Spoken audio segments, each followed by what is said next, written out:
Super Mario 64 is one of my favorite games of all time. I've played it countless times when I was younger.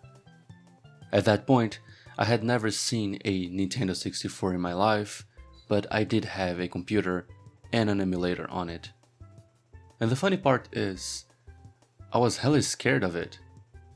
I don't think any of you guys are new to the countless stories of people who have had a bad time playing Mario 64 in their childhood, mainly due to the unnerving liminality of the game. And I'm no exception to it. I was terrified of this game. Some of my most recurring memories of Mario 64 are actually the ones of me and my cousin being too scared to play it. There was something about it though that drew us in, and I think the same might have happened to many of y'all.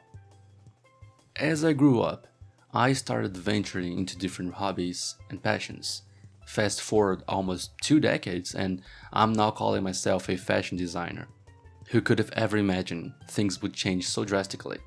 But I guess we never changed so much that we totally forget some of the things that drew our attention in the past.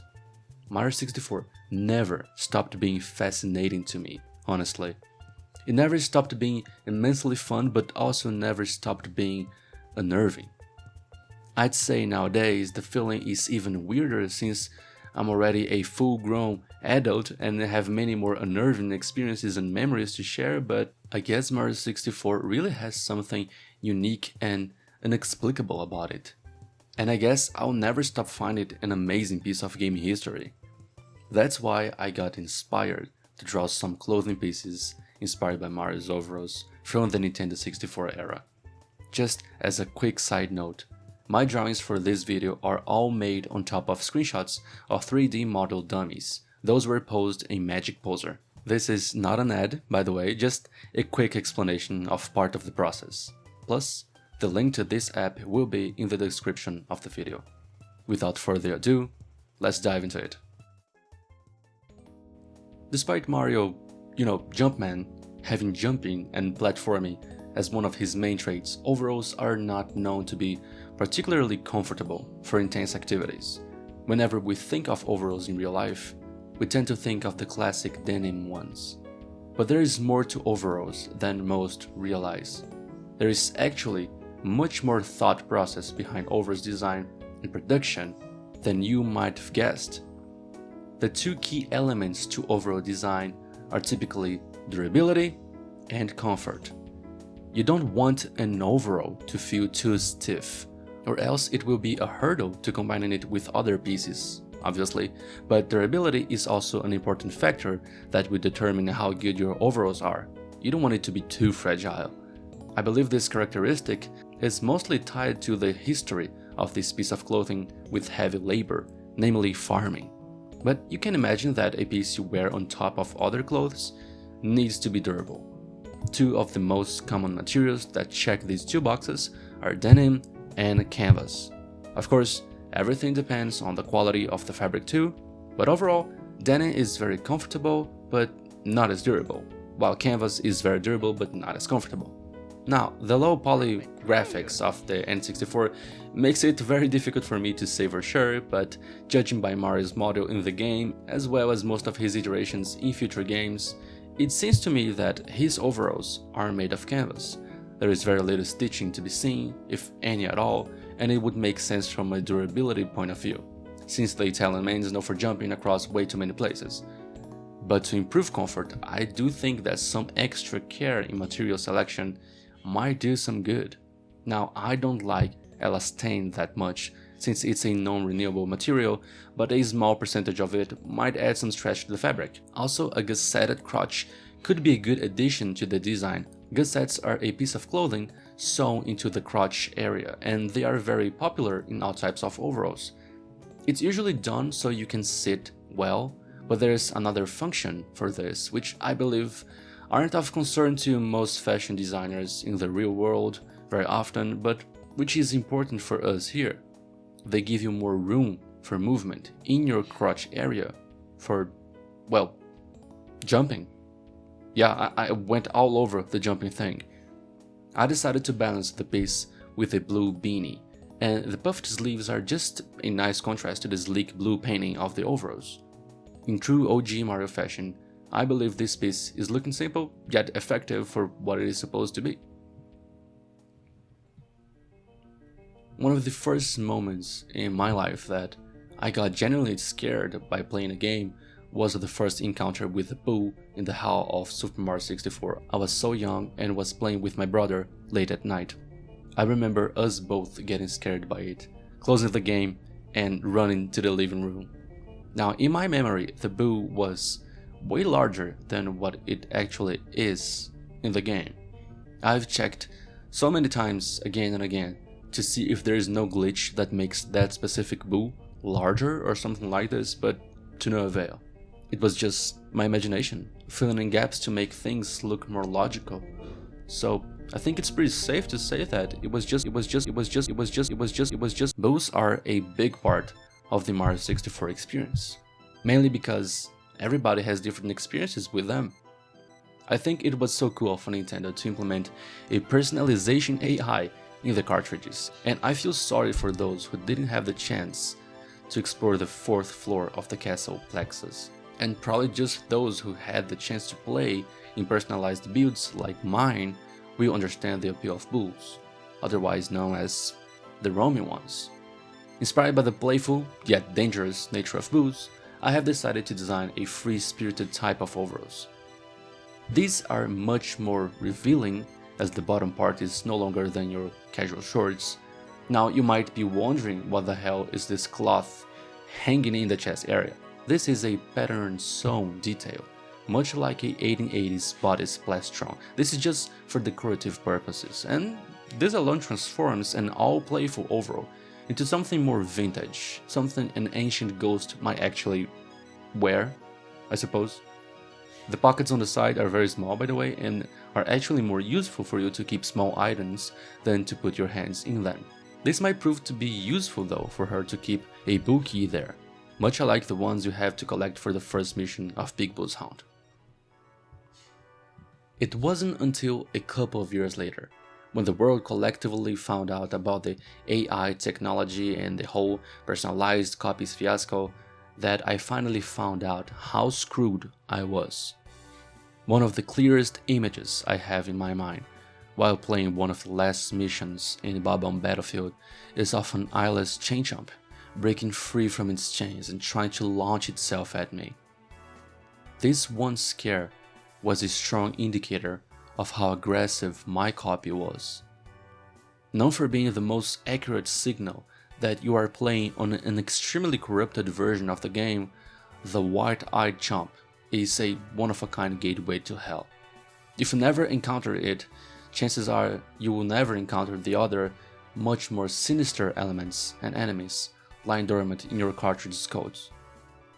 In order to try and replicate that feeling of insecurity when in the presence of a white-eyed chomp, I decided to pair this design with some extra garments, a choker and 2 wristbands that look a little too much like shackles, don't think too much about it. Also, the chest area is crossed by 2 straps. This, of course, isn't your usual pattern for overalls. No. Instead of unbuckling the straps from the chest area, you have a pair of straps sewn into a metal garment. You simply pull the straps upwards. Very elastic fabrics make a highly malleable piece. This one is fitted enough for you to move around comfortably while wearing it, but still malleable enough so you can easily undress it, pulling it away. And no, the fabric for this one is not canvas nor denim. I went with a cotton polyester blend for this design, not as durable but very comfortable, which fits nicely the vibe of Chomp's aggressive movement. Just don't forget, once you see their white eyes, you better just turn off the device at all costs. I'm saving you some years of therapy, so trust me when I say. Dar Docks never felt right to me. I remember talking to friends back in the day about feeling a weird aura coming from it, similar to what I felt in Wet Dry World. One of them suggested I felt this way because of my experience with the Wario Head. Confused, I asked, "What Wario Head?"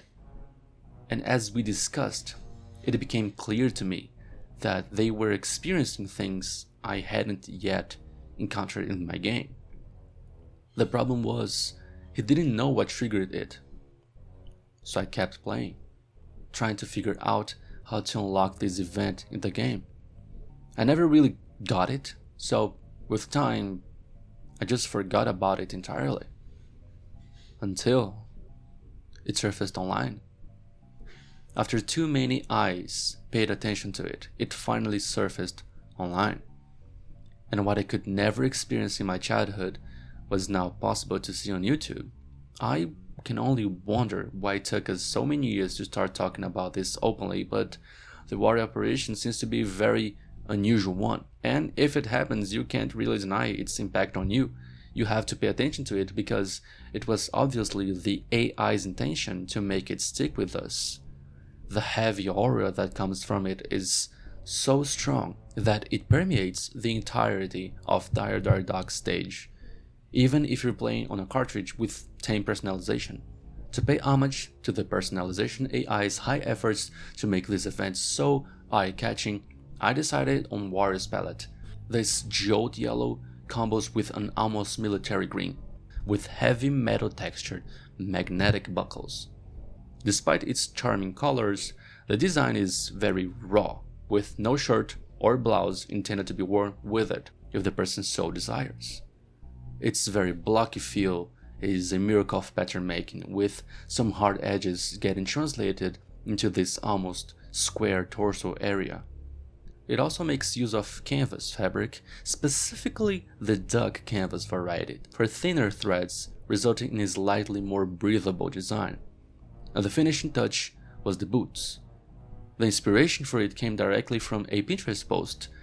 There was this shoe with what appeared to be golden rope used as shoelaces, and I was immediately drawn to the idea. Don't search the July 29th, 1995.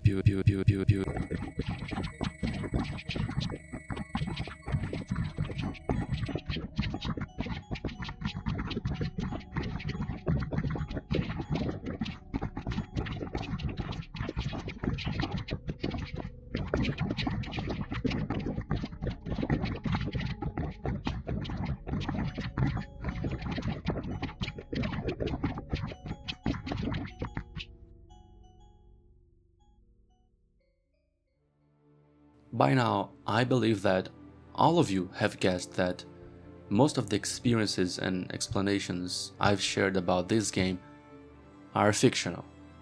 Of course, there is no personalization AI, nor are there differences between cartridges. It was all just a silly meme that became an equally silly creepypasta.